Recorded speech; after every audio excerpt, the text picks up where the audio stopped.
Hello tout le monde, j'espère que vous allez bien. Aujourd'hui, je vous montre comment j'ai été inspirée par une petite robe que j'ai vue passer sur un compte Instagram. Je vous mets la photo. J'ai décidé de la faire dans un wax qui me restait et finalement, j'en ai fait plusieurs pour mes filles et moi. Donc voilà, mon wax, je le repasse comme d'habitude et je me suis servi d'un t-shirt, je crois que vous l'avez vu en début de vidéo, d'un t-shirt comme patron. Pour commencer, je vais plier mon tissu comme vous pouvez le voir à l'écran, de manière à avoir mes pièces de patron coupées 2 fois dans le pli. Donc pour le dos et le devant, ce sera exactement la même pièce coupée dans le pli.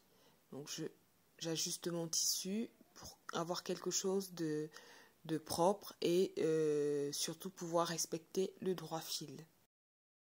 Je viens ensuite positionner mon t-shirt. Là, j'avais mis la face, le côté dos, mais après, je vais le retourner parce que j'aurai besoin de marquer l'encolure devant. Et ce sera exactement la même encolure pour le dos. J'ai choisi de faire ça pour pouvoir faire passer la tête sans avoir besoin de mettre un système de fermeture. Donc voilà, je trace les contours de mon t-shirt, je trace l'emmanchure qui est très importante ici. Et je vais essayer de faire quelque chose de droit en fait, comme une tunique, sans pince, sans fermeture, vraiment très très simple. Pour faire cette robe, en fait, il me faut plusieurs mesures. Je vous les mettrai en barre d'infos si jamais vous voulez la tenter. Et là, je vais mesurer en fait la hauteur bassin, c'est-à-dire la mesure qui part de la base du cou jusqu'au niveau du bassin, du fessier, c'est-à-dire la partie la plus large, parce que c'est à peu près à cet endroit que je vais venir coudre la partie froncée. Comme vous allez le remarquer, je n'ai pas mis de marge de couture partout, tout simplement parce que mon t-shirt, enfin le t-shirt que j'ai choisi pour coudre cette robe est très très ample et cette ampleur suffisait largement à combler les marges de couture. Donc là, si vous la faites et que vous partez comme moi sur un t-shirt ou même votre patron de base, il faut vous assurer d'avoir suffisamment d'ampleur. Si vous n'en avez pas suffisamment, n'hésitez pas à ajouter les marges de couture et peut-être même un peu d'aisance pour pouvoir faire passer la robe. Parce que comme je vous ai dit, il n'y a pas de système de fermeture ni d'ouverture. Donc il faut vraiment que ça puisse passer un peu comme une tunique en fait. Alors ici, je vais recopier le dos sur la même base que le devant. Puis je vais découper tout simplement.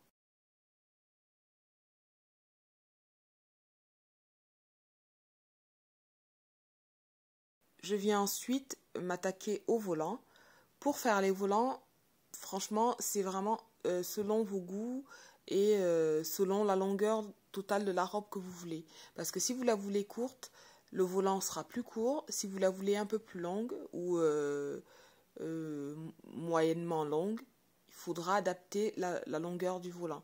D'ailleurs, moi, j'ai dû faire les volants 2 fois parce que le premier volant que j'ai coupé, c'était un peu court. Ma fille trouvait qu'il était un peu court. Du coup, j'ai défait et j'ai coupé d'autres volants qui étaient un peu plus longs. Je crois que j'ai dû ajouter 5 ou 6 cm. Et là, c'était bon. Donc, n'hésitez pas à vous fier à vos propres mesures. Et pour la longueur du volant, moi, j'ai pris 2 fois et demi le tour inférieur de la tunique. Donc 2 fois et demi cette mesure-là. Et j'ai ajouté 1,5 cm de marge de couture de chaque côté. Donc ça fait 6 cm en tout. Je viens couper la deuxième partie de mon volant, c'est-à-dire le dos, exactement comme j'ai procédé pour la partie haute de la robe.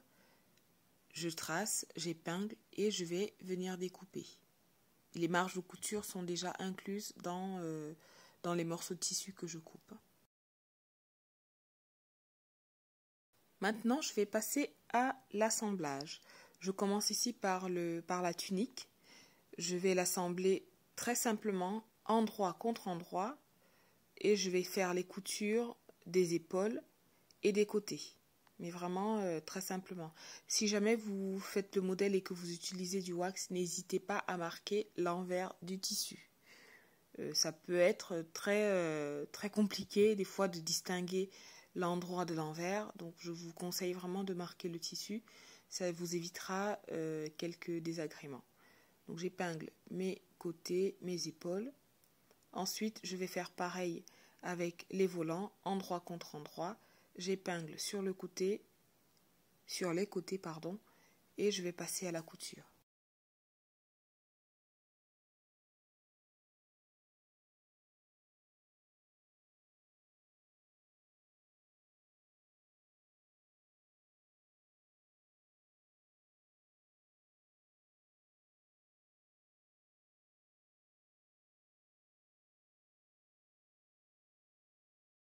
Pour la couture, rien de compliqué, je commence par un point d'arrêt, je fais mon point droit tout le long et je termine par un point d'arrêt.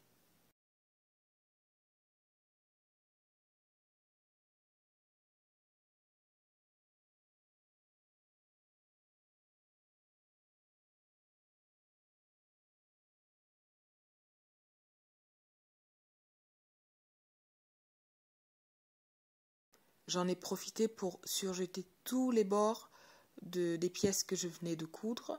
Je sécurise les fils de surjeteuse, ceux qui sont importants du moins, et les autres je les coupe. Ensuite, je vais venir ouvrir ces coutures au fer à repasser.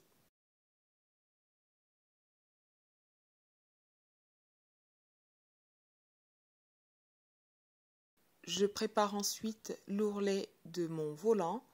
Je fais un petit rentré à 1 cm du bord inférieur et je viens épingler tout le long.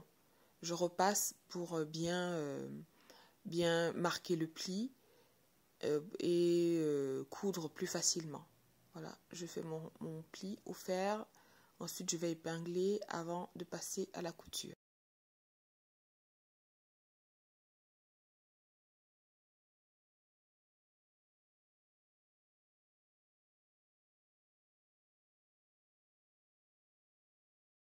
Après l'ourlet, je m'attaquerai aux fronces du volant.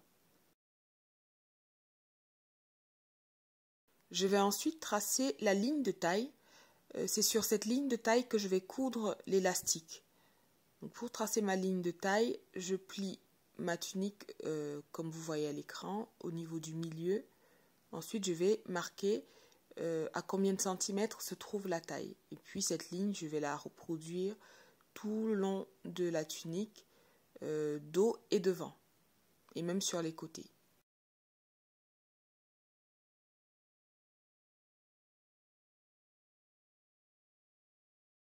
Je viens maintenant coudre l'ourlet de mon volant avec un point droit simple, avec un point d'arrêt en début et fin de couture.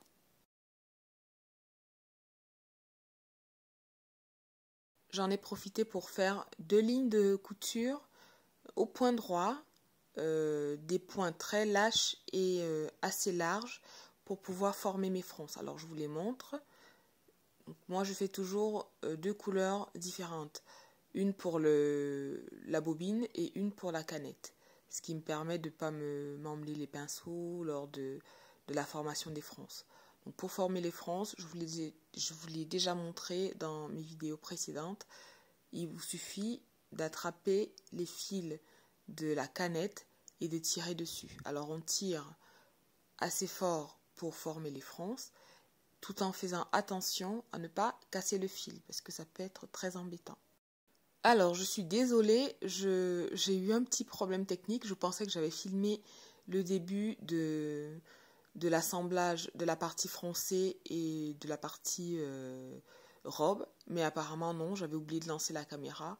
Mais bon, c'est pas très compliqué. Il vous suffit, une fois que vous avez fini de former vos fronces, de vérifier que les dimensions correspondent bien, parce que vous devez les assembler au niveau du bas de la robe. Donc c'est très simple, je l'ai déjà montré, c'est le même procédé que lorsqu'on fait une jupe froncée, une robe froncée, enfin c'est vraiment pareil, c'est pas compliqué. N'hésitez pas à aller regarder mes autres tutos si jamais vous avez des questions, ou alors vous pouvez me les poser directement, je réponds sans problème. Donc une fois que j'ai fini de vous expliquer tout ça, je continue à bien répartir mes fronces de manière la manière la plus équitable possible.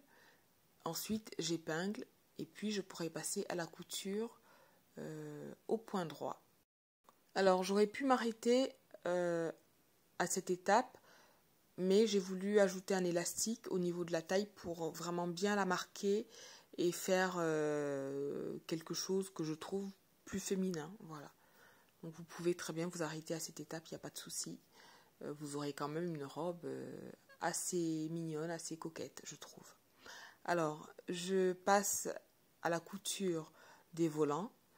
On fait attention, on vérifie que tous les tissus, donc du dessus et du dessous, soient bien alignés, que les fronces soient bien droites avant la couture pour ne pas avoir quelque chose de disgracieux. Ensuite, vous pouvez faire un deuxième passage à la machine, mais moi, au lieu de faire ce deuxième passage, je vais surjeter. Comme ça, j'aurai mes deux passages et j'aurai mon surjet, donc de plus jolie finition. Donc ça fait du 2 en 1. Voilà, j'ai surjeté et ça donne ceci. Je vais maintenant marquer ma robe de façon à pouvoir poser l'élastique et bien répartir l'élastique tout autour de la taille. Donc là, je marque les milieux, les quarts, les huitièmes, et ainsi de suite. Et je vais faire pareil avec l'élastique.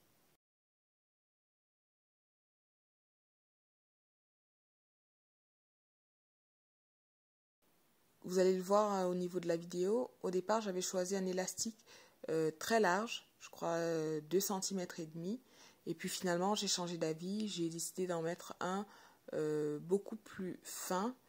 Je crois qu'il fait moins d'1 centimètre de largeur.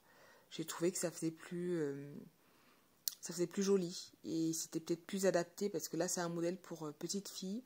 C'était peut-être plus adapté au modèle. Après c'est à voir, c'est vraiment comme vous le sentez. Donc faites comme vous voulez. C'est aussi ce que j'aime beaucoup, que vraiment je kiffe dans le fait de coudre mes vêtements ou ceux de mes enfants, c'est que je peux faire comme je veux. Je peux vraiment laisser libre cours à mon imagination. Je suis pas obligée, même quand j'achète un patron, je suis pas obligée de suivre le patron à la lettre. Je peux le modifier, je peux l'adapter, je peux le transformer. C'est vraiment, voilà, c'est vraiment un gros kiff, quoi. Alors, petite pause bavardage. Je continue ma couture. Donc là, je positionne l'élastique.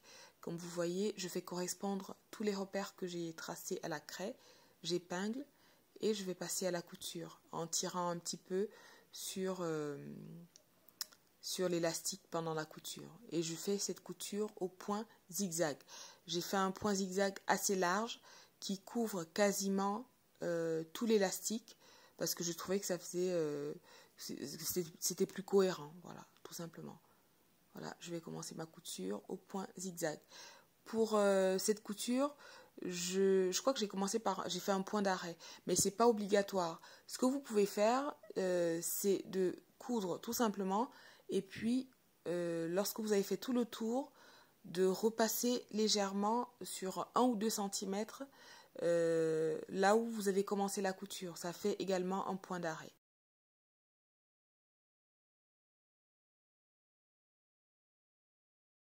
Ma robe est terminée. Il ne me reste plus qu'à m'occuper de l'encolure et des emmanchures. Alors ça a été le casse-tête. Parce qu'il faut savoir que moi, je ne suis pas du tout, c'est pas du tout mon point fort. Hein.